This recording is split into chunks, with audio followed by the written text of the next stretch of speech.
Okay, ay malabo. Yan. So, welcome back sa Basic Bob Daily Vlog. Tatapusin ko sana yung speaker, kaya lang ang problema, pinalik ko na lang kasi hindi sumakto yung damper.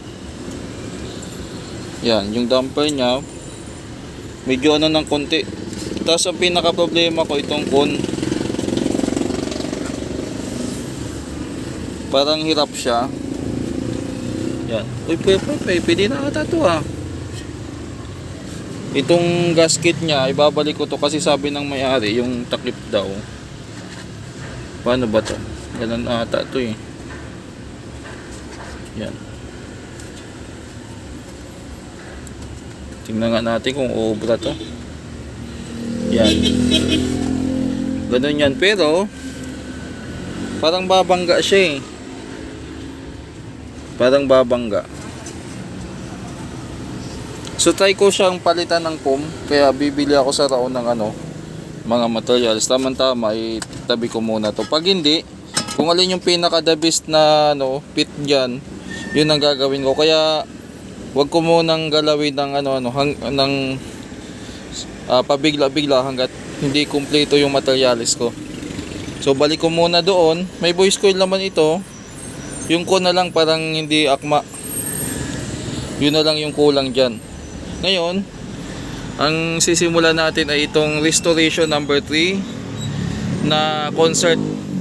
Ang kwento nito binigay lang sa kanya, tapos ipaparestore niya. Nakausap ko na rin to at napag-usapan na rin namin yung pricing niyan, kung magkano babayaran. So simulan ko na. Ibaba natin ngayon. May dumating kahapon na Sakura 735. Hindi ko pa ginagalaw yan.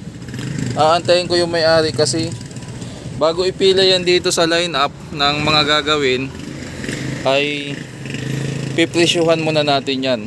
I-estimate muna. Bubuksan ko yan sa harapan ng may-ari. Okay? Update ko kayo mga boss. Ibaba ko lang to. Mga boss, yung amplifier na i-restore natin. Bali, yung customer ko nagpagawa, taga Malanday ata may-ari to. Nagpagawa na sa akin ng generic. Tapos nabaha pa ata to. Ayan oh. Sabi ko estimate na lang natin to or pakyaw na lang overall. Pero yung pintura, hindi muna ako dun sa pintura kasi hindi tayo magaling sa pintura. So tiningnan ko dito yung production date niya ay 5555 2005. Ganun katagal yung So ano ba? 2025, 2005, 15, 10, 21 years old na to. Tama ba? Tama ba kasi 2005, 2015, 10 years. 2025, 20 years. So sa Mayo, sa May 5 ay magti 21 years na yung Concert 5 Auto na to. Alam nyo mga boss, anong tawag dito? Nilimit ko na lang yung mga ni-repair ko o tinatanggap kong repair. Mostly mga 5 auto na lang or mga integrated amp. Pero may mga customer pa rin ako kahit papano. Akala ko nga dati dapat lahat tanggapin mo. Pero ano naman to eh, tawag dito. Paglao naman na-realize ko na kahit 5 auto lang pala yung tanggap ko. Marami pa rin magpapagawa, marami pa rin. Ito ang napansin ko dito sa sa 5 auto. Na hindi ako nawawalan ng customer sa 5 auto. Take note mga boss hindi lang ako nagre-repair ng amplifier na technician. Nicole? Nicole, uwi na ata kayo.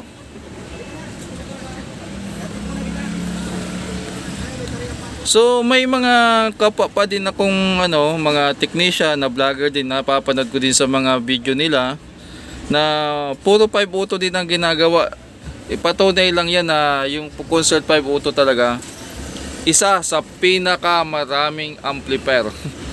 Sa totoo lang, bago pa nagsilabasan yung mga sikat na brand ngayon, itong 5 Auto talaga yung sasabihin natin na dominante na amplifier dito sa Pilipinas. Okay, kakalasin ko na muna yan at picturean ko muna for Tawag dito for documentation. Nagawa natin ngayon, mukhang nabaha nga mga boss. Tingnan nyo yung ano, putik yan, oh. Hindi ako nagmumura, as in putik talaga na ano, yan, oh. Baka sabihin nyo putik na yan, nagmumura. Hindi, putik, as in putik talaga. Clay sa baha, residue ng baha. Tingnan mo naman itsura nyo, oh. Nilinis to, pero hindi lahat nalinis kasi ano, yung siguro winaswasan lang, tapos yun na yun. Yung makabilo, ano, nagliliparan yung mga alikabok. Kailangan kalasin ko na muna. Ano ba itong dumating? Yung mga in-order ko siguro sa ano.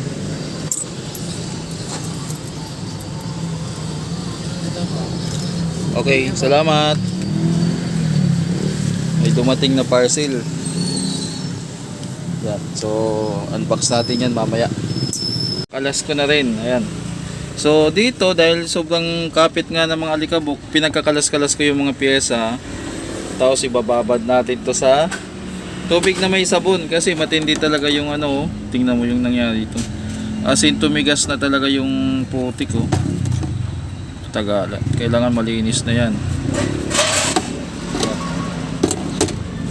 Muna natin mga boss kasi ang nangyari dito yung alikabok, mantika, WD-40, putik, nagalo-alo na to, dumikit na masyado sa board. Kaya talagang ano yan, matagal linisan yan. So tingnan mo tong capacitor na to, wala nang laman, no? Yung dalawang capacitor na to, wala na atang laman. Itong dalawa, may dalawa tayo dito, may laman pa to kasi nalubog pa, oh. Hindi lumulutang. Pero itong dalawa lumulutang na, oh. Oh. Maalog na rin.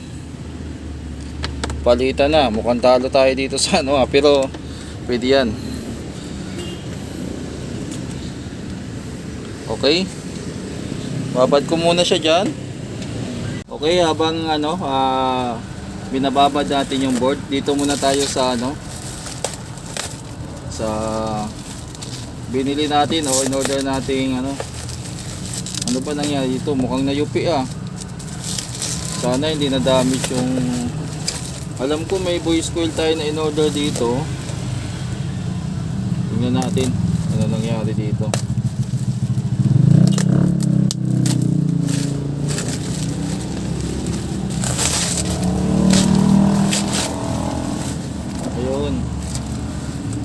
Fragile. Ayan, nakalagay fragile. Ito munang maliit. Tingnan natin kung ano laman ito.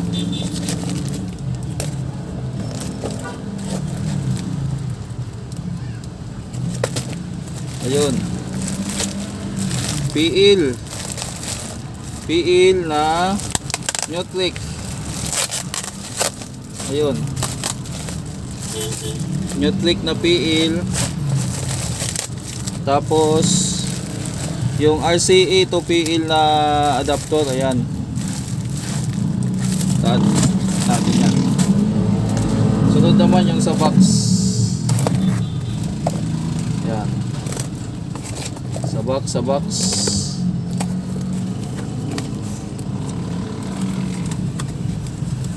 Yung secured na secured, oh. Voice coil. Mga boss, voice coil. 3 piraso.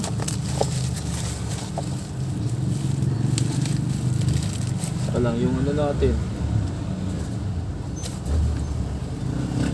Shout out.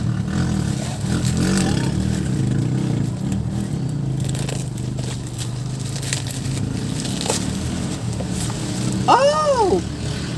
50 mm. 51.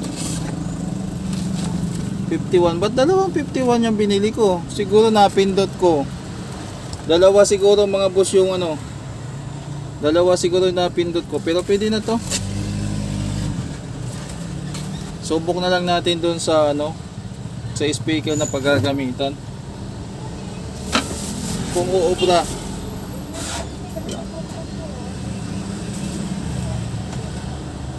Tingnan natin kung uubra.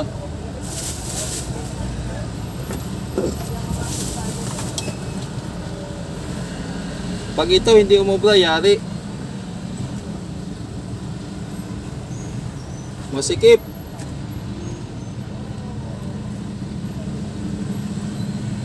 Ito pwede.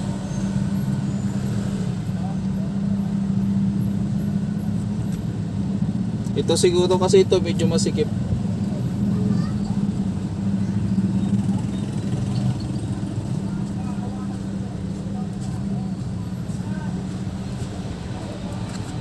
$51, 50 siguro. 50 ang umubra dito. Ng labada, yun, nilinis na natin. Yan, napatuyo na. Yan, tingnan nyo. Wala na yung mga ano, yung naiwan na lang yung mga connector na hindi gaanong inabot na. Papalitan din naman natin yan, or kung anong pag-isipan kung anong gagawin ko dyan. So dito, naliha ko na yung part na to. Ito na lang, kakalasin ko din siguro para malinis. Tapos dito naman, yung mga transistor na lang, chikin ko lang yung mga puno. Yung mga resistor naman mukhang okay pa. Yung capacitor lang kasi mukhang ano na may tama na katulad nito. Dito double check ko din papunta doon. Yun lang naman kadalasang ginagawa natin dyan. Kumbaga paulit-ulit lang din. Tapos yun lang. So abangan nyo, baka bukas matapos. O kung hindi bukas, sa Sabado wala pala akong mamimili ako ng pyesa. Ito natin tong heatsink. Lilihain ko lang ng bahagya itong ano kasi wala na rin ano. Tuyo na rin yung silicone compound niya or ano niya. Ang tawag nila dito na makabago kasi luma na kami, silicone compound ang tawag. Yan. Heatsink compound, yan lang o ano pa man dyan ano. So dito, kikiskisin natin yan para kuminis uli kahit pa paano mag-ayos-ayos ng konti yung itsura. At saka maglalagay tayo ng paste, thermal paste, thermal compound, kung ano man tawag ninyo dyan, makabago. Okay?